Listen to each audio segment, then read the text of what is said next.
For years, lasers have been a hallmark of science fiction, yet much of our technology today depends on them. Range-finding devices, optical communications, and of course, barcode scanners. The unique characteristics of laser light make all these things possible. However, its use by eye surgeons to reattach retinas highlights them all. Injury can cause the eye's retina to peel away from the tissue supporting it. Without rapid treatment, the entire retina can become detached, causing blindness. Surgeons use green laser light of nearly a single wavelength because that color passes through the eye's lens and vitreous humor without being strongly absorbed, and thus without causing damage. The laser beam then strikes the retina where the tissue strongly absorbs that light, using the high-intensity light to weld the detached retina back into place. The beam's narrowness allows the surgeon to affect only the area of the retina that needs to be repaired, areas as small as 30 microns. How a laser creates light with these three characteristics is a tour de force of engineering. Let me show you. Any glow-in-the-dark toy can illustrate the basic principles of creating laser light. This glows because the zinc copper-based compound coating the inside can absorb energy from a light source and then later radiate it as light. The light provides energy to electrons in the coating, promoting them to higher energy levels. Once the light is off, these electrons slowly lose their added energy and return to their lower energy ground states. The energy lost is given off as light. A closely related phenomenon lies at the heart of a laser. Let me tell you about the engineering in the very first laser based on ruby. Here I have a tiny piece of ruby and some red colored glass beads. When I shine the blue light on the glass beads, nothing much happens, but shine it on the ruby and it glows red.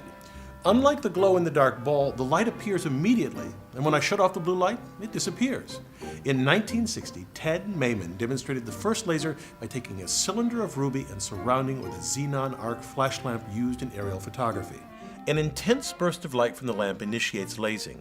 To see how it works, let's look at what happens with a weaker lamp. A flash would promote a few electrons from the ground state to an excited state. They'd lose a bit of energy, fall to a lower energy state without emitting light, and then drop from there to the ground state, giving off a burst of light. The light produced would be incoherent light, a spectrum of colors and intensities, just as my small laser made the ruby sphere glow. To create a laser takes an extremely powerful lamp. In the ruby laser, repeated flashes, called pumping, make something amazing happen. They supply so much energy that a population inversion occurs. Here, more electrons in the energy level just above the ground state than in the ground state. Electrons from a population inversion returning to the ground state release light that starts an avalanche called stimulated emission. The photon produced when an electron decays induces other excited electrons to simultaneously decay and release nearly identical photons. That creates coherent light, meaning that the crests and troughs of every light wave in the beam match up. Now, at this point, we have coherent light, but not yet the other two properties of laser light.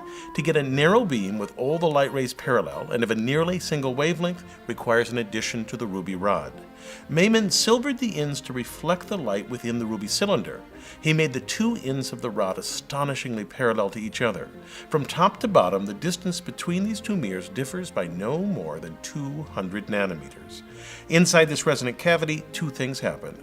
First, any light rays that don't line up with the axis eventually just exit out the side of the cylinder, and the light parallel to the axis becomes intensified and narrowed in wavelength. The mirrored ends create a standing wave, which means only light of particular wavelengths can exist inside the cavity. By choosing the rod length correctly, we can get the nearly single wavelength of light characteristic of a laser. A small hole in one of the mirrors, or a partially silvered mirror, allows the light to escape, creating the familiar beam. Now, since the first ruby laser was created, lasers have become easy and cheap to manufacture. For instance, this laser pointer uses a semiconductor diode to produce light. Although many innovations and improvements have occurred since 1960, the essential principles are the same. I'm Bill Hammack, the Engineer Guy. This video is based on a chapter in the book, 8 Amazing Engineering Stories. The chapter features more information about this subject. Learn more about the book at the address below.